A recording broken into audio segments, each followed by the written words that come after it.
আল্লাহ বললেন ওয়াকিমুস সালাহ, তোমরা নামাজ কায়েম করো, কসম করে নাই। ওয়াতুজ যাকাত, যাকাত প্রদান করো, এখানেও কসম কাটে নাই। ওয়ারকাউ মা'আর রাকিঈন, রুকুকারীদের সাথে রুকু করো, এটাও কসম কাটে নাই। কিন্তু এই মানুষদের ব্যাপারে কেন কসম কাটলেন সেটাও আল্লাহ তাআলা কোট করে বললেন যে ফি আইয়ি সূরাতিম মা শাআ রাক্কাবা, এই মানুষদেরকে আমার মালিক এত ভালোবাসে, সব কিছু আল্লাহ তাআলা কুন ফায়াকুনের মাধ্যমে বানিয়েছেন। কিন্তু প্রত্যেকের যে সূরত আছে, এই সূরতের মধ্যে আপনার মন খারাপ আছে কি ভালো আছে এই চেহারার মধ্যে ফুটে ওঠে। আপনার শরীরে কোনো রোগ আছে কিনা এই চেহারা দেখলে বোঝা যায়। আপনার মনের মধ্যে খারাপ কোনো চিন্তা আছে কিনা এই চেহারা দেখলে বোঝা যায়। আমরা বলি মোবাইলে একটা ডিসপ্লে আছে, যেটা মোবাইলে সব কিছু দেখা যায়। আমাদের শরীরের একটা ডিসপ্লে আছে, এই ডিসপ্লেটার নাম হচ্ছে আমাদের মুখমণ্ডল। আমাদের শরীরের মধ্যে যা কিছু আছে সব কিছু এটার মধ্যে দেখা যায়। এজন্য আল্লাহ তাআলা বলতেছেন ফি আইয়ি সূরাতিন মা শাআ রাক্কাবা, প্রত্যেকের নিজ নিজ সূরত যেটা আছে এটা আমি আল্লাহ তাআলা কুন ফায়াকুনের মাধ্যমে বানাই নাই, এটা আমি আল্লাহ তাআলা কুদরতি হাত দিয়ে বানিয়েছি। সুবহানাল্লাহ। এজন্য কখনো কোনো মানুষকে দেখে কালো মনে করে ঘৃণা করবেন না, কারণ আমার মালিক জানে ওটাকে কালো বানালে আরো সুন্দর লাগবে, এটাকে ফর্সা বানালে আরো সুন্দর লাগবে, তাকে মানে এর চাইতে ফর্সা বানালে আরো সুন্দর লাগবে। যার যেমন প্রয়োজন আল্লাহ তাকে সেভাবে দান করেছেন। এই জন্য কাউকে দেখে তিরস্কার করবেন না। আল্লাহ পাক রব্বুল আলামিন বিভিন্ন নাজ নিয়ামত দিয়ে ভরপুর করে দিয়েছেন, কারণ আল্লাহ তাআলা চ্যালেঞ্জ দিয়েছেন ওয়াইলু ইয়াউমাইযিল লিল মুকাযযিবিন, তোমরা কোন কোন নিয়ামত দেখবা আমার, চারিদিকে যেদিকেই তাকাবা আমার নিয়ামত ছাড়া আর কিছুই দেখতে পাবো না। এখন আল্লাহ তাআলা যে এই কথাটা বললেন এটাকে চ্যালেঞ্জ করার মতন ক্ষমতা কারো নাই, কারণ আমরা পৃথিবীর চারিদিকে যেদিকেই মাথা ঘোরাবো আল্লাহর নাজ নিয়ামত ভরপুর। এই গাছ আমাদেরকে অক্সিজেন দেয়, এই গাছ আমাদেরকে ফল দেয়, গাছ আমাদের কাঠ দেয়, গাছ আমাদের আহার সংরক্ষণ করে, আমাদের আহার তারা দেয়। এবং এই যে হাওয়া আছে, হাওয়ায় আমাদের অক্সিজেন নিঃশ্বাস চালু থাকে। প্রত্যেকটা জিনিস যেদিকেই তাকাবেন আপনার জন্যই সৃষ্টি করা হয়েছে। এখন মালিককে জিজ্ঞাসা করলাম, মালিক সব কিছু তো আমার জন্য সৃষ্টি করলে, বিনিময়ে কি চাও? আল্লাহ তো আমাকে এত নাজ নিয়ামত দিছেন, দেখার জন্য চোখ দিছেন, কথা বলার জন্য মুখ দিছেন, মাথায় সুন্দরের জন্য চুল দিছেন, সুন্দর একটা বডি দিছেন, হাঁটার জন্য দুটো পা দিছেন, কাজ করার জন্য দুইটা হাত দিছেন, অঙ্গ প্রত্যঙ্গ দিয়ে সকল নাজ নিয়ামত দিয়ে আমাকে ভোগ করার জন্য দিছেন। মাওলা তুমি আমার কাছে কি চাও? মাওলা বলে যে আমি তোর কাছে কিচ্ছু চাই না। ওমা খালাকাতুল জিন্না ওয়াল ইনসা ইল্লা লিয়াবুদুন, যে বান্দা তোর কাছে একটাই চাওয়া, সেটা হচ্ছে তুই আমার ইবাদত কর, আমি আল্লাহর বন্দেগী কর। এখন আমি বললাম আল্লাহ আমি যদি তোমার ইবাদত না করি তাহলে কি হবে? আল্লাহ এটাও বললেন যে তোর মতন গুনাহগার যদি আমার ইবাদত না করে, আমার মাখলুকাতের মধ্যে কোটি কোটি মাখলুকাত আছে যারা আমি মালিককে রাত দিন ভর সিজদা করতেছে, ইবাদত করতেছে, তুই যদি ইবাদত না করিস তাহলে তোকে জাহান্নামে যেতে হবে। এখন আমরা সহজ সরল জানি যে সকল গুনাহের কাজ জাহান্নামের সাথে সম্পৃক্ত, আর সকল সওয়াবের কাজ নেকির কাজ, তাই সেটা ছোট হোক বড় হোক, সব কিছু নেকির যত কাজ আছে সবগুলো জান্নাতের সাথে সম্পৃক্ত। আল্লাহর একজন বিজ্ঞ ওলি তার মুরিদদেরকে একদিন বলছিলেন যে বাবারা, তোমরা যদি সামনে কোনো সম্পদ পাও তাহলে সেই সম্পদকে রেখে যেও না, যত দ্রুত পারো সেটা কাছে নিয়ে নাও, নতুবা ওই সম্পদ আরেকজন ছিনিয়ে নেবে। এই মুরিদের মধ্যে কিছু কিছু মুরিদ মনে করলেন যে সত্যি সত্যি হয়তো টাকা পয়সা পাওয়া যাবে, সোনা রূপা অলংকার পাওয়া যাবে, হুজুর হয়তো সেই কথা বলতেছেন। কিন্তু না, পরে হুজুর বলতেছেন যে দেখো, আমাদের প্রত্যেকের জীবন থেকে 1 মিনিট চলে গেল তো আমার হায়াত থেকে 1 মিনিট চলে গেল, 1 সেকেন্ড চলে গেল তো আমার হায়াত থেকে চলে গেল।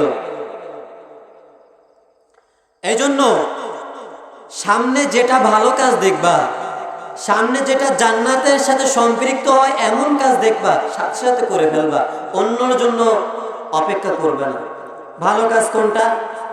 আপনি রাস্তা দিয়ে হাঁটতেছেন, রাস্তায় একটা কাঁটাযুক্ত জিনিস পড়ে আছে, ওটা অন্য কেউ তোলার আগে আপনি তুলে দিলেন, এটা জান্নাতে যাওয়ার জন্য আপনার কাজে লাগবে। একটা ফল গাছ, যেই গাছের ফল মানুষ খেয়ে তৃপ্তি লাভ করে, ওই ফল গাছের গোড়ায় মাটি নেই, গাছটা হয়তো পড়ে যাবে এমন অবস্থা, কেউ দেখার আগে ওই গাছটার নিচে মাটি দিয়ে দিলেন, গাছটা আবার দাঁড়িয়ে থাকলো। জান্নাতে যাওয়ার জন্য এটাও আপনার কাজে লাগবে। আমরা দেখতাম কিছু কিছু ছাত্ররা তার ওস্তাদদের জুতা বগলের মধ্যে করে নিয়ে যাইত, আবার কেউ কেউ দেখতাম বুকের মধ্যে নিত। তাদেরকে আমরা জিজ্ঞাসা করতাম যে আপনারা তো বিজ্ঞ বিজ্ঞ আলেম, আপনাদের জুতার ধুলা আমাদের মাথার তাজ। মানে তারা এত লেভেলে চলে গিয়েছে, এক একজন মাস্টার্স পাস করা, কামেল ডিগ্রি নিয়ে পাস করা, এত বড় বড় ডিগ্রি আলা আলেমগুলো ওস্তাদের জুতা যখন বগল ডাঙায় করে নিয়ে যাচ্ছে, বুকের মধ্যে নিয়ে যাচ্ছে, আমি জিজ্ঞাসা করলাম ভাই এটা কেন করেন? ওই ব্যক্তি বলে এলেমটা হচ্ছে পানির মতো,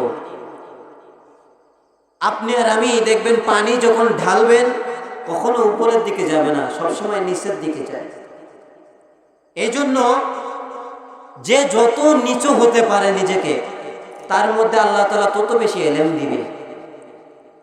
যে যত নিজেকে মানুষের চেয়ে ছোট মনে করবে, আমি নিজেকে যদি মনে করি যে এখানে আমার চাইতে গুনাহগার আর কেউ নাই, আল্লাহ আমাকে দয়া করে ক্ষমা করতে পারে কি পারে না? এজন্য নিজেকে ছোট মনে করতে হবে। যে কোনো কাজ, সওয়াবের কাজ যেটা দেখবেন, ওস্তাদের খেদমত করা এটাও একটা নেকির কাজ, পিতামাতার খেদমত করা এটারও নেকির কাজ। কারণ আল্লাহ তাআলা বল, হাদিসের মধ্যে আসছে রিদল রব্বি ওয়া রিদল ওয়ালিদাইন, পিতামাতার সন্তুষ্টে আল্লাহ সন্তুষ্ট, আর সাখাতাল ওয়ালিদাইনি ওয়া সাখাতাল রব্বি ওয়া সাখাতাল ওয়ালিদাইন, পিতামাতার অসন্তুষ্টিতে আল্লাহ অসন্তুষ্ট।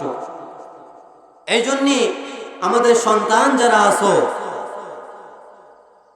যাদের এখনো পিতামাতা বট বৃক্ষ যাদের মাথার উপরে আছে, মনে করবা যে ঝড় আসলে ওই বট বৃক্ষের উপর দিয়ে যাবে, তোমার গায়ে আসবে না। আর যখন এই বট বৃক্ষ তোমার মাথার থেকে চলে যাবে, অর্থাৎ তোমার মাথায় কোনো অভিভাবক থাকবে না, তুমি যখন নিজেই অভিভাবক হবা, যত ঝড় তুফান আসুক না কেন সেগুলো তোমাকেই বহাল করতে হবে, তোমাকেই আটকাতে হবে। এই জন্য যতদিন পারবে কোনো ওস্তাদের নিচে, কোনো অভিভাবকের নিচে নিজেকে রাখার চেষ্টা করতে হবে। আর যদি আমি নিজেই অভিভাবক হতে চাই, তাহলে বিভিন্ন জায়গা থেকে যে বিপদগুলো আসে সেগুলো আমাকে মোকাবেলা করতে হবে। এরপরে আসুন প্রতিবেশীর হক। আল্লাহ রাসূল সাল্লাল্লাহু আলাইহি সাল্লাম বললেন যে যদি কোনো বাড়িতে গরুর মাংস রান্না করা হয়, তাহলে সে যেন ওই মাংসের মধ্যে ঝোল বেশি করে। কেন?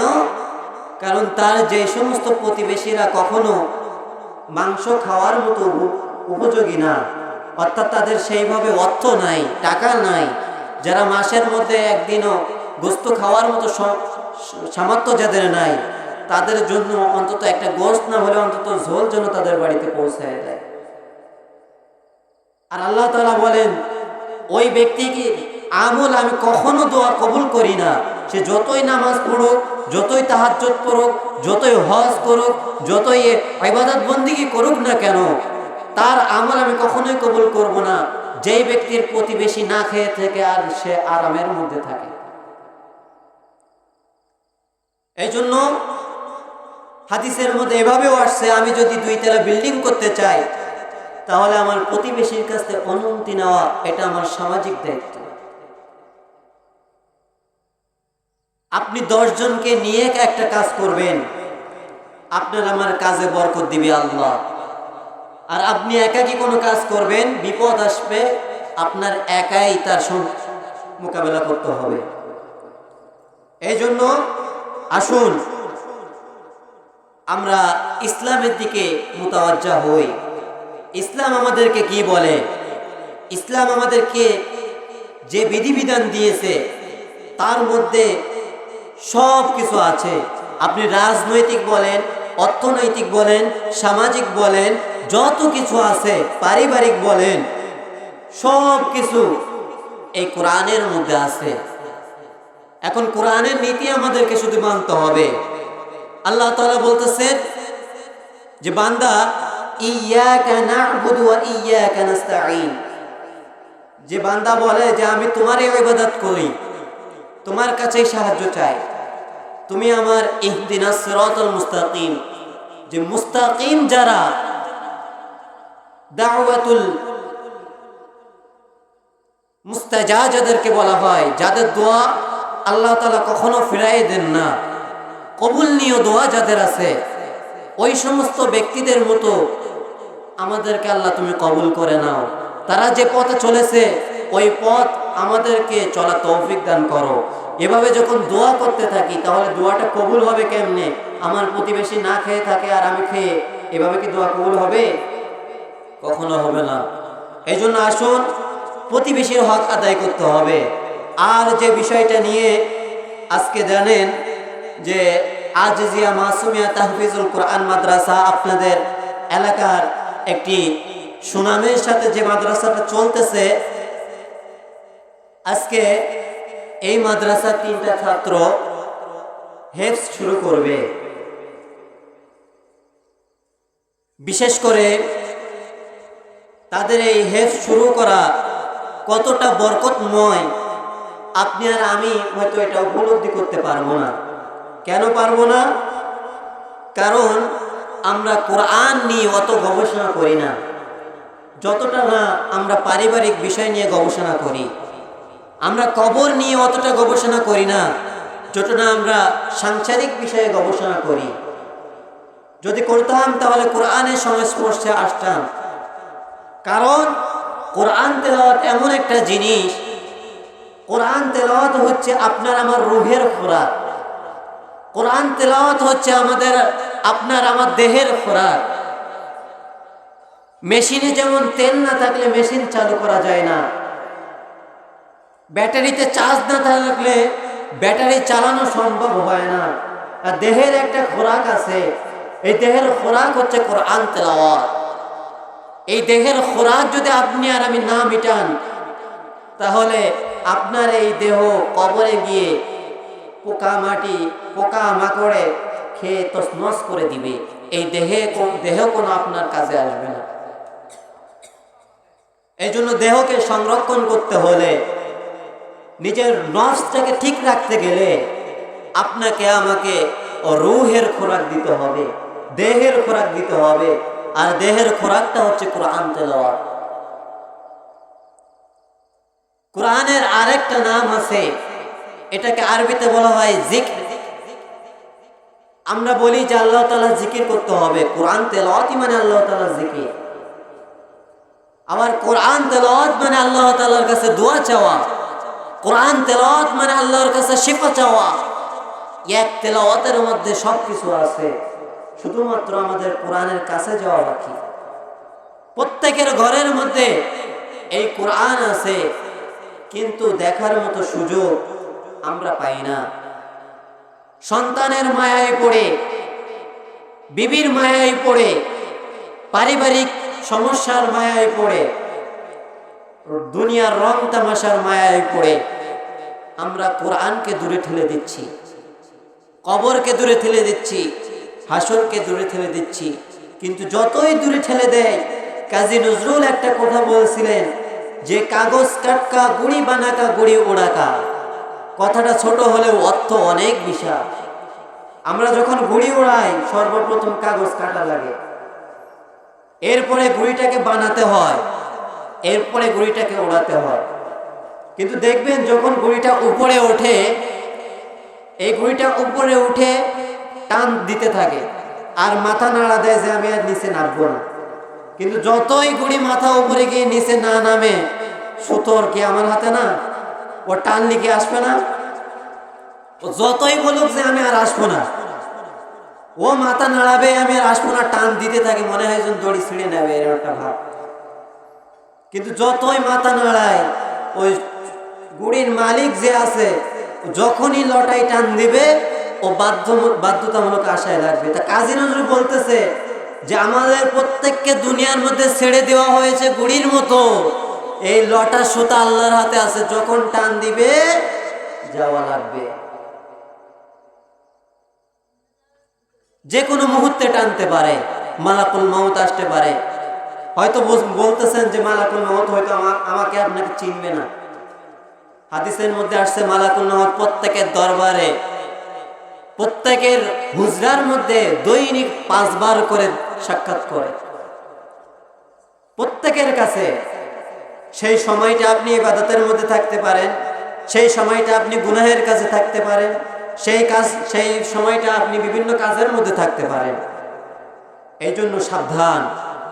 মনে করবেন যে যেখানে একা আছি সেখানে 2 জন আছি, কারণ আমার মাওলা সবসময় সব জায়গায় হাজির থাকে। আমাদের আহলে সুন্নাত ওয়াল জামাতের আকীদা হচ্ছে আমরাই আল্লাহর কাছে হাজির থাকি, আল্লাহর এখানে আসা লাগে না, কারণ আমরা তো আল্লাহর সামনে আছি সব সময়। আল্লাহর কাছে সব কিছু হাজির নাজির, সব জায়গায় বিরাজমান তিনি থাকেন। এই জন্য সেই রব্বুল আলামিন যতই চুরি করি, যতই অন্যায় করি না কেন, তার কাছে কখনো ছাড় পাওয়া যাবে না। আল্লাহ পাক রব্বুল আলামিন আমাদেরকে তার দিকে ধাবিত করে নামাজ সহ, যাকাত সহ, হজ, রোজা, ইসলামের যে কালিমা 5টা রুকুন আছে, খুঁটি আছে, যে 5টা খুঁটির থেকে যদি একটা কেউ ভেঙে ফেলে তাহলে তার ঈমান নষ্ট হয়ে যাবে। দেখবেন 4 কোণায় 4টা খুঁটি দিয়ে যদি ছাদ দেওয়া হয়, একটা খুঁটি যদি ভেঙে যায় ও ছাদ ধসে পড়বে।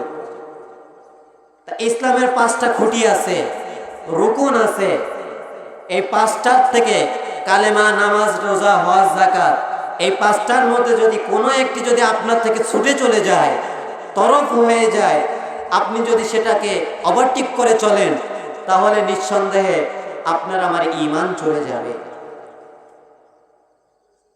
আল্লাহ পাক রব্বুল আলামিন আমাকে এবং আপনাকে সকলকে দ্বীনের দাঈ হিসেবে, ইসলামের খাদেম হিসেবে, আল্লাহ পাকের রব্বুল আলামিনের খাস গোলাম হিসেবে, নবী পাকের আশেক হিসেবে